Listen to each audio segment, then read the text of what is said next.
Game development is easy, right? That's what I thought when I made the stupid decision to trust my friend. I would soon realise this was a bigger mistake than I could have possibly known. Little did I know, this would lead me down a rabbit hole for the next 3 years. It would all start with Project Sentinel, an open-world space exploration game set in the far future with various factions that would either try to help you or put you out of your misery. First things first, I had to learn a 3D modelling software, so I coughed up the $2,000 for 3ds Max. Nah, who am I kidding? I'm broke, so I searched for a free 3D modelling software, and for some reason, Blender came up, which is obviously not a name for a 3D modelling software. Oh, well apparently it is, and it's pretty great. So I started where all Blender noobs begin, the infamous donut tutorial.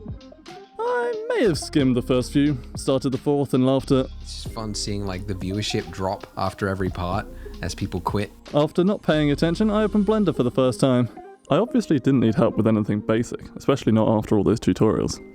So, after much random modelling of various things, it was time. The first player model.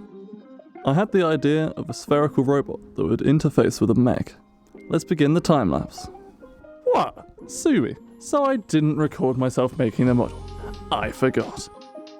After all that, it turned out more like a companion than a player, so I thought I should make a humanoid robot which would take inspiration from budget cuts. At this point, I was ready. I took all that I had learned and began modelling. One eternity later. This only took an entire year. After this, I started rigging it, and after another month, it was done. During this time, CDR had been messing around using a temporary Mixamo model, making the movement of the game, which he found very easy. After implementing my model and working on the many animations needed just to walk around, we found out that this was far too much work for just 2 people, considering that I hadn't made a single world asset for an open world game, and thus, our first game's development came to an end. Next on the block was going to be a clone of Gang Beasts, with community maps and customization. I remembered my year of character creation last time, and wasn't going to make that mistake again. The following Thursday. So in just a day, I made the aptly named Chad model. Well, I may have overcompensated on the whole not overdoing it thing, just a bit. It was done though, and we continued with CDR getting basic physical movement done, and he began working on giving Chad physical animation. I started modelling as many customization options as possible, and also a rather nice simple fence set for the maps.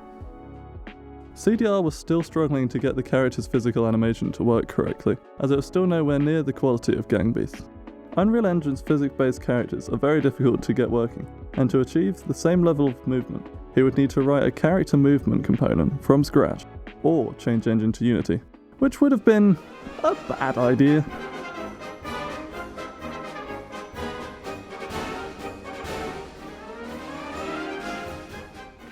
I started work on the first map, which would be a flight on a rocket, which turned out alright. Needless to say, things were not going well. And then, as if to put the final nail in the coffin of Project Polly, a new game released. Animal Party. A game that did the same thing we were years away from doing. Project Polly was over. After years of trying, I finally managed to persuade CDR to get a VR headset. After playing many a VR title, we thought to ourselves, wait a minute, these games are really basic, we could make one.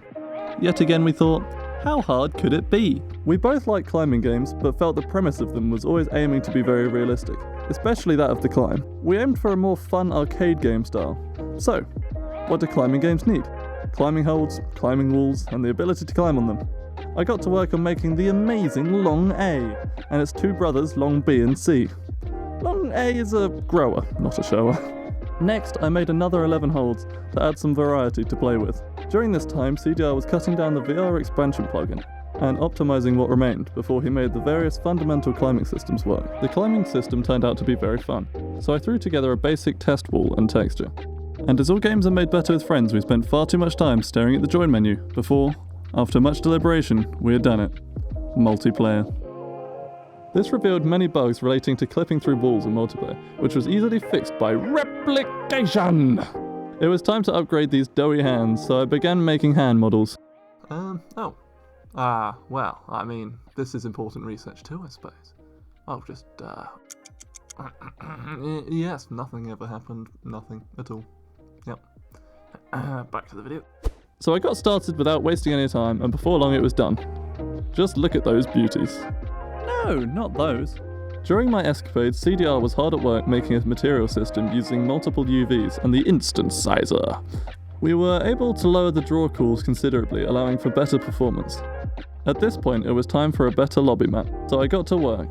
I moved it all over to Unreal and slapped on some materials, but it felt like something was missing until I added the outline mesh to the climbing wall, which helped massively. Nice. Next, I spent far too long making a correctly sized and oriented Olympic climbing wall. Having not learned my lesson on polygon density from Project Sentinel, I yet again made cylindrical parts of the model higher detail than you can see, which is just a waste of performance and my time. Thanks to the spin tool, I can quite easily fix each part of the hand, but the pinky finger was at an angle, so I made it skewed, so to fix this, I did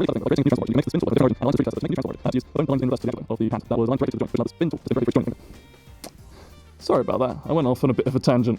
At this point, we needed some menus. Yoink! It was time for the first map, which would be named The Void, which stands for, very obscure, inactive, dimension? Yep, that works. I started by increasing all the volumes to allow me to fit everything in the area. This turned out to be great for performance, and definitely didn't make it super laggy, as well as making the lighting build data massive. While I did this, we realised all games need interactable objects to stop it feeling like a boring walking simulator. So CDR got to work making a moving death actor which would kill you if you were not moving fast enough, a zipline for different types of movement, checkpoints for a slower paced challenge mode, a timer for the Olympic climbing wall, and a gravity zone for changing the gravity mid-game. So, just a few things. At this point I realised the Void was really difficult, as you needed to throw yourself between every single hold. So I added these little crystals, which have made it much less frustrating, and thus more fun. Meanwhile, CDR made the functionality for the level teleporter to allow you to get to other levels in the game, as well as adding a way to make objects spin. Which is not sickening at all, although it works much better when the object is larger and going slower. Then we added customization for the hands, more models for head customization, and better performance, and this video is long enough already, so that's for the next video.